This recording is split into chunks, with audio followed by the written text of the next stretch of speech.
Okay, find an empty chair. Find an empty chair and go put your cell phone over there. They're like, what? You're taking my phone. Go find an empty seat. There's one there. There's one here. You can also sit on the floor. Okay, the goal is that we can get you all familiar with scorekeeping. You're not going to leave, if you've never done it before, you might not be an expert when you leave, but hopefully a lot of you have done it enough that you can help each other out and we can work through it, because it's not as complicated as this paper makes it seem. Does that make sense? Okay, so I put two different lineups up here. So the first thing that you'll do when you sit down and do the paper, does everybody see, actually I can show you. Does everybody see this right-hand side over here? And where it says work team up here? So where it says scorer, that will be your name. So don't write anything yet. Everything that you write needs to be printed in all capitals. And you need to put your last name, comma, first name.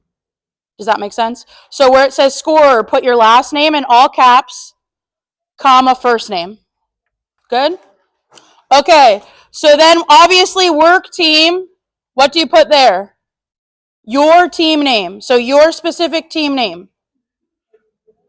Everything's capital that you write. Everything's capital. Okay, region, what do you put there? KE, that stands for Keystone, that's your region. So in that little box where it says region, right here, you sit down, your up ref will come over to the table. The first thing you need to do is ask them for whoever your referee's name is. So where it says first, above where you put your name, in that scorer box, do you see that? You're going to put the referee's name. Our referee's name is Tom Jones. So you put Jones, comma, Tom. Hopefully everyone can spell that. You write it where it says printed names, not where it says signature. Second official will be your down ref. So pick a teammate and write their name there, and then your name goes in the scorer box. This is where we're writing the official printed names box. The signature stuff is at the end. So far, so good. Okay. You're looking at this as if there's a court in front of you. So somebody's playing on this side and somebody's playing on this side. Does that make sense to you? Make sure that you put the correct team on the correct side, because if you don't, you're going to be messed up at the beginning of the game. Okay? So, the team lineups that we have. So on your left, does everyone know their left from their right? I hope so. Okay, in your left box, the team is NVA 16 black. So where it says team in that little box, that's where you're writing that. They're playing Ballyhoo 16 white. So write that in there. If you can't spell it, it's up here, or do your best. I'm not looking at it. All in capitals, good question. Good, okay. Do you see underneath that big box the little individual columns that have Roman numerals on top of them? And it goes 1, 2, 3, 4, 5, 6. If you didn't know what Roman numerals are, it's that. That's what those are. Okay? Those columns are where you're going to put the lineup. They also match these boxes here on the lineup sheet. So you can always double check it. So for NVA on your left-hand side, in the first column, in this whole thing right here, you're going to put one number in each of these 6 little rectangles, okay? I'll tell you what the numbers are. And I'm going to tell you them in order from 1 through 6 so you don't even have to look up. 2, 4, captain. 6, 8, 10, 14. I know. Tried to mess you up on purpose. Did it work? That's because that team has 2 liberos, number 11 and number 12. So do you see the little libero boxes next to where it says team name? You put number 11 and number 12 in those 2 little boxes. If you got it, stomp twice. If you don't got it, stomp twice. Okay, we got a couple. All right. All right. Raise your hand if you need help. Yes, Packy. Then what's the letter? The A. Good question. So, Packy asked what the A is next to number 14. Did you see that? Okay. So, number 4 is captain, but 14 is the alternate captain, which some coaches will designate, some coaches don't. So, for example, if you pick a captain that gets subbed out and they have an alternate captain, you don't have to ask them who their captain is when that girl gets subbed out. Does that make sense? So that also happened when, because liberos can be captain, but they're not always on the floor. So they need an alternative. Does that make sense? Okay, are we good on that side? Okay, so we're going to do the same thing on the other side now. Ready? 1, captain. 3, 7, 9, 11, 5. Yeah, I messed you up again. Okay, they only have 1 libero and she's number 75. Yeah. She chose it, I don't know. No, this is made up. Okay, so you guys should have numbers all in here, yes? On both sides. Did you put your captains in the little captain box? Okay, put the captains in the captain box. Who are the captains for NVA? Do you remember? 4 and 14, good. What about on the right side? 1. Okay. Good. Now, they did the coin toss. Nook chose to receive serve. So, slash the little R next to the A and B. And then on the ballyhoo side, you're going to little slash the S for serve. Okay. Now, the only other thing you need to do before the game starts, do you see these little boxes? Those are service order boxes. So because they chose to receive, who's going to be their first server? 4. It's not going to be 2. Does that make sense? So you're going to put an X in number 2's column right here because she's not actually going to serve there. Okay. This is all happening before the game.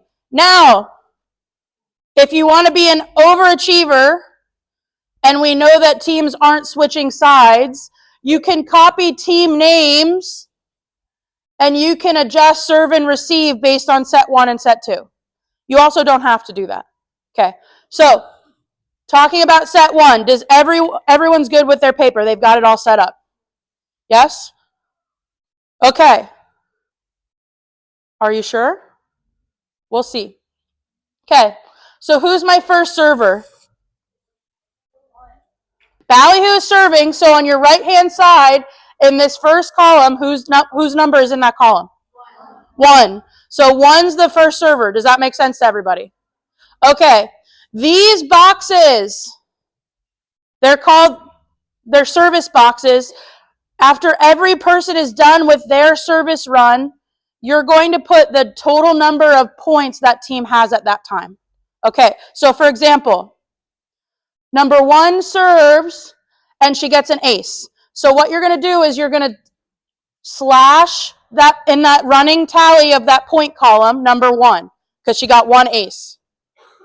So far, so good, yes? Okay, but she misses her next serve. So what you're going to do is you're going to put a 1 in that little box because she only has 1 point for her team. Okay, then what else do you need to do? The other team gets a point, yes? Good. The only other thing I forgot to tell you. Do you see the little numbers in each of those boxes? Okay, so if the correct person goes back and serves the ball, you put a little check mark on that number. Okay, so look, number 1 served, right? As soon as she touches the ball and the ball goes, it doesn't even matter if she misses. You just put a little check mark over that number 1 to say it's the correct server. Say, for example, who's the next one right here? 3. Say 3 served instead of number 1. you wouldn't check that number. You'd tell your down ref wrong server, right? So it's just a way to check yourself. Or if a team says they're out of rotation, you can try to catch it that way before it happens. Does that make sense? Okay. Anyway, so she missed, blah, blah. We rotated on this side. Who's my server? 4. She's awesome.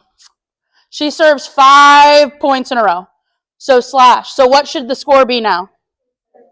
6-1. Good. Okay. Because it's 6-1, Ballyhoo doesn't like it. They're going to call a timeout. She's not done serving yet, but she's still serving. Ballyhoo calls a timeout. So when you put the score of whoever called the timeout first on this side, so it's 1, 2 to 6. Good. So it should look like 1, 6. Does that make sense? Okay. After the timeout, she gets 2 more points, and then they side out. So what's the team's total on this side? 8. So you put an 8 in her service box. In her number 1 box right here in the 2 column. So it's whatever, how many points the team that has when she's done serving, you put in that little box. And obviously, yes, you slash another point. So what's the score right now? 8-2. Yes, who's serving? Ballyhoo, what number? 3. Okay, 3 is not a good server, so we got to sub her out. Okay, so right under this little rectangle, do you see the box and then the little colon? Yes, do you see that? Okay, so we're going to sub 3 out and we're going to sub number 10 in. So in the little box, you put 10. And then you put the score for when she subbed in. So what does Ballyhoo have? 2. And then what does Nook have? 8. So it should read 10, 2, colon, 8. That's how you do subs. And then you slash down where it says substitutions because they used 1 sub. Does that make sense? Okay, so another thing when you're doing book, for the referees to know that you are ready to move on with gameplay, you give them your hands up like this. So when you're ready and I can keep talking, put your hands up so I know if you feel like you're good. Good. Okay, so who's serving again? What number? 10. 10 serves 3 points and then misses her serve. So what goes in her exit box? 5. Good. We slash a point for Nook. What's their score now? 9. It's 9-5, right? 9-5, correct? Yes? Who's my next server? 6. We're doing a double sub for Nook. Okay? So 1 is subbing in for 6, and 17 is subbing in for 14. Who went in for 6? Who went in for 14? What's the score? Did you slash your 2 subs? So give me your signal when you're ready. Okay, who's serving? Who's serving? 1. Okay, she gets 5 balls in a row. Aces. She's just such a great server. So now what's the score? 14-5, correct. So all we should have done right there is slash 5 more points. Okay. Ballyhoo calls another timeout. So how do you write the score here? 5-14. Immediately after the timeout, Ballyhoo's trying to get something going. They're gonna do a double sub. Okay? 20's going in for 3. Ah, you caught it! Yes. Good. Okay, sometimes that will happen. Listen to subbing. Okay. Now, who went in for 3? 10. Okay. So, you can put another sub in for 10 that's not 3 as long as she did not go in the game yet. So we can put 20 in for 10. So go ahead and do that. So number 20 goes in for 10. Does that make sense? Okay, but so now, could I put 3 back in the game? Who thinks yes? Who thinks no? It's yes, you can. So it doesn't matter how many people go in their own little column. But could I put 3 in for number 9? No, because she was already in the game somewhere else. That's the only thing you have to worry about subbing. Okay, so back to my original subs. So 20 went in for 10, not 3 because 3 is already out. And then we're putting in 21 for 5. What's the score again? 514. Who's serving? Yeah, what number? 1 is still serving. Remember, we didn't rotate. They called a timeout and then they made 2 subs. Okay, 1 serves 3 more times. And then she misses. I know. So what's her exit score? 17. Point Ballyhoo, what's their score now? 6. Who's their next server? Okay, but the libero is going to serve for her. So the libero can only serve for one person. It doesn't have to be a middle. It can be whoever they want. The way that you designate who she serves for is you see the Roman numerals. You put a triangle around the Roman numeral where she serves. So I'm pretty sure number 7 is in what? In 3. So put a triangle around that 3. Now, when the libero gets points off of her serve, you don't slash them, you triangle them. So she gets 2 aces. So instead of slashing the 7 and the 8, you put mini triangles around them. And then she misses. So what's the score now? So 8, did you put your exit score? 8, we slashed a point over here, so they've got 18 now, right? Who's serving? Libero's going to serve for her too. So what Roman numeral is 8 in?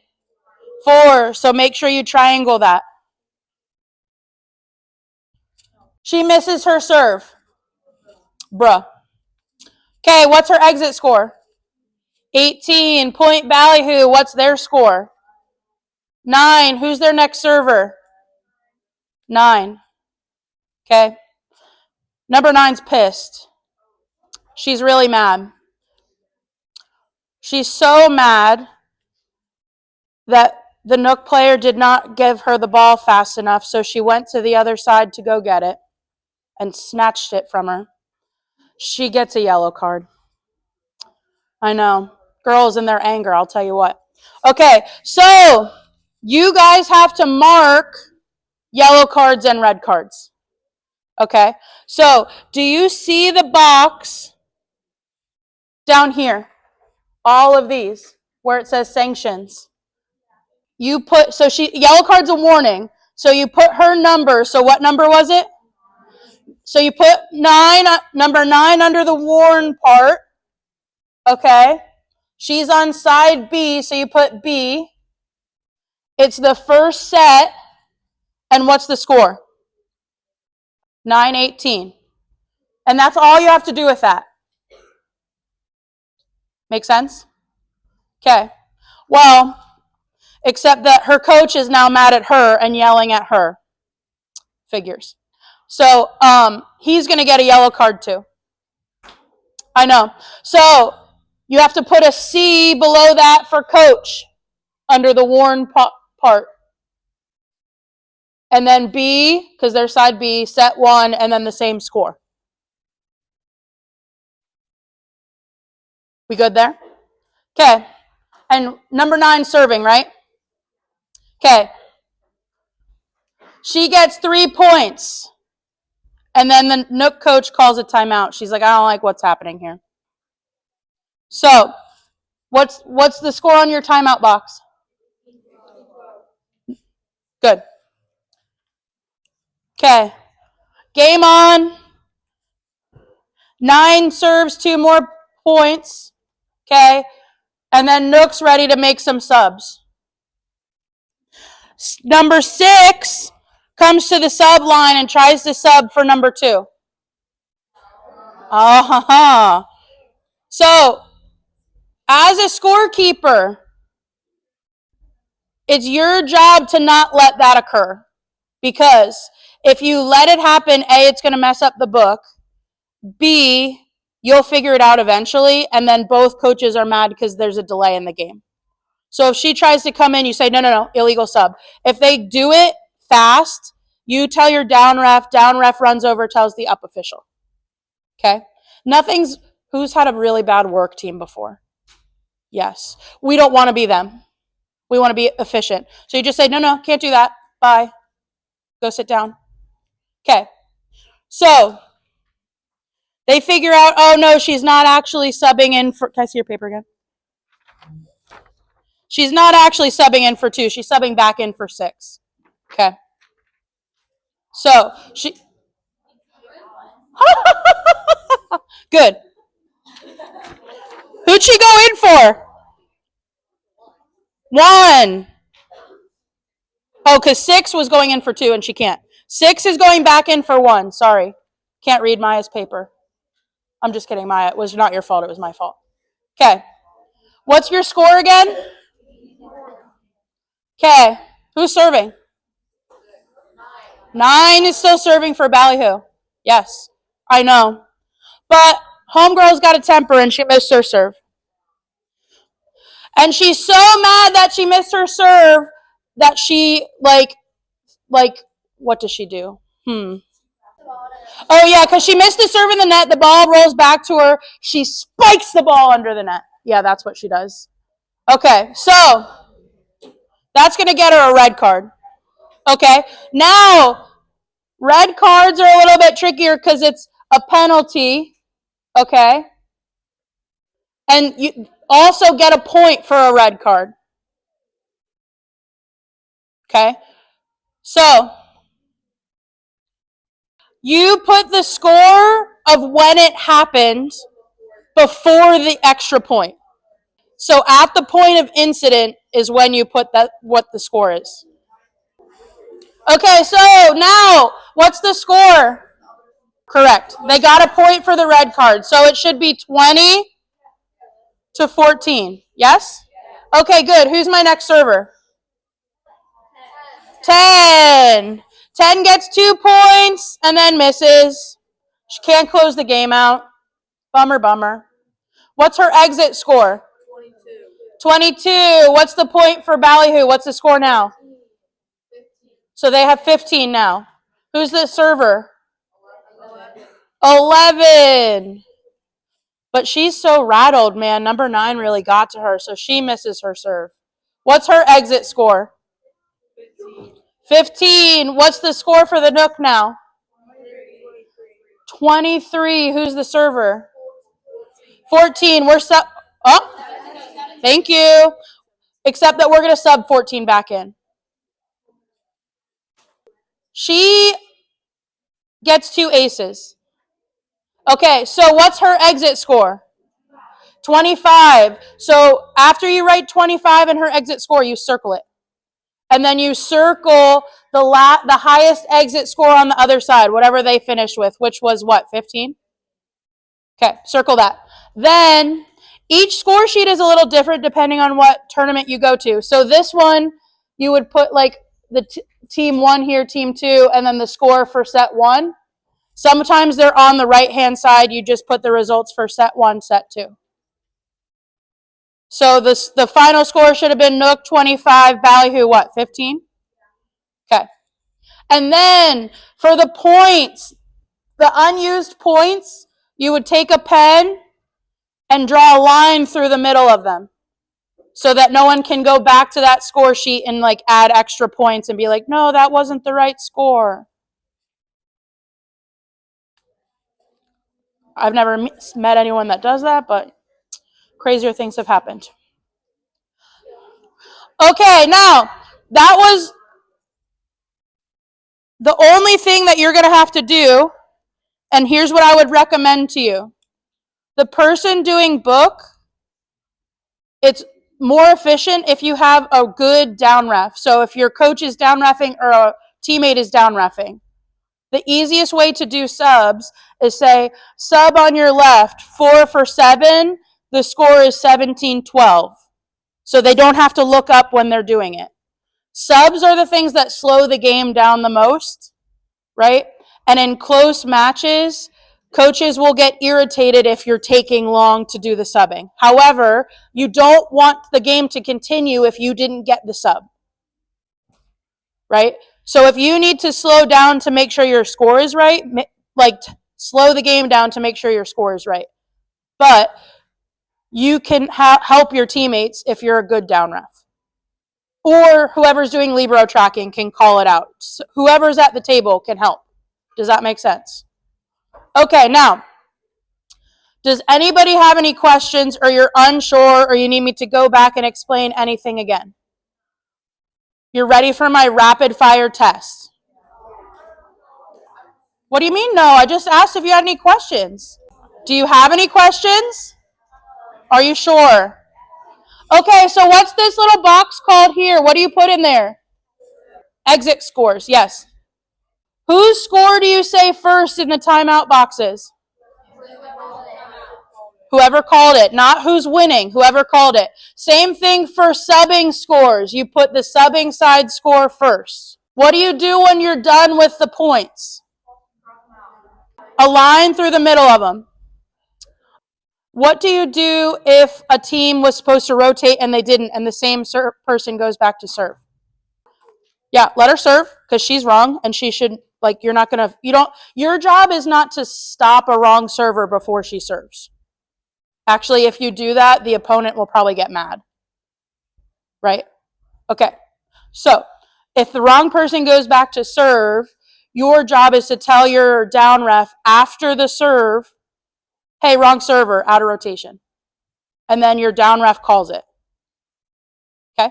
Don't try to catch her before she goes back. That's her fault. Coaches, anything else that I've missed? Ooh, yeah. What do you do if, like, Ballyhoo's like, hey, timeout? None. They can't do it. So your down ref has to say no, no, no, and your up ref should also know that. You give signals to how many timeouts they have left. So if they didn't call any, they have 0 timeouts, right? If they've used both, then they've used both. Expelled or disqualified would be, that's rare, but I've seen it happen. I saw a kid get kicked out before because she was being extremely disrespectful. It's basically like a red card, except they have to sub her out. Telling coaches how many subs they have left. Start counting down once they've used 6. It's coaches' responsibility to know how many subs they've used, but I've seen grown adults lose it on kids because they can't count to 12. So, starting at 6, you or your down, like, you tell your down ref, hey, they've used 6 subs. Hey, they only have 4 subs left. 3, 2, 1. I don't want you to get yelled at by an adult because they can't manage their emotions nor count. Better to give more information than less. What if the libero tries to serve for both middles? Let her serve, then out of rotation. The only way you'll know that if you're actually paying attention and marking that triangle. I've played against teams where I know for a fact the libero served for both middles. Problem was the work team was not paying attention and didn't mark it. So you can't just take your huddle film and say, hey, look, I can prove it. It doesn't work that way. If it's not in the book, it didn't happen. Got it? Number one rule I have for, good timing. Number one rule I have for everybody is part of the reason we don't have cell phones is because they're an extra distraction. How annoying is it when kids are on their phone not paying attention to the score? Annoying. Okay? You guys won't have that distraction, which I appreciate, but you guys can very easily distract each other from your job. If you, when you're playing, want a good experience and want a good work team, make sure you're giving other teams that same courtesy. Give them that courtesy even if they were a horrible work team. Your goal should be to get a compliment from every referee you work with. If you don't, ask them for feedback. They'll love that. Got it? I don't want to get a bad report from your coaches that you weren't paying attention or whatever. Coaches have my permission to bench you if you're a bad worker. That's true. Oh, yes. Thank you, Steph. The only other thing you'll have to do is there's a little box somewhere that says start time and end time. So the only thing with start time and end time is you have to use military time. Bruh, I know. It's not hard. All you have to do is add. So if the game is at 3 o'clock, it's 12 plus 3, which is? Thank you. I did. I was like, wait, is that right? 15. Okay. If you don't know, ask your head official. They'll help you. Oh, everything you print, pen. When you're actually doing the book, pencil. That way, if you do make an error, which you won't because you've been trained so well, you can erase it.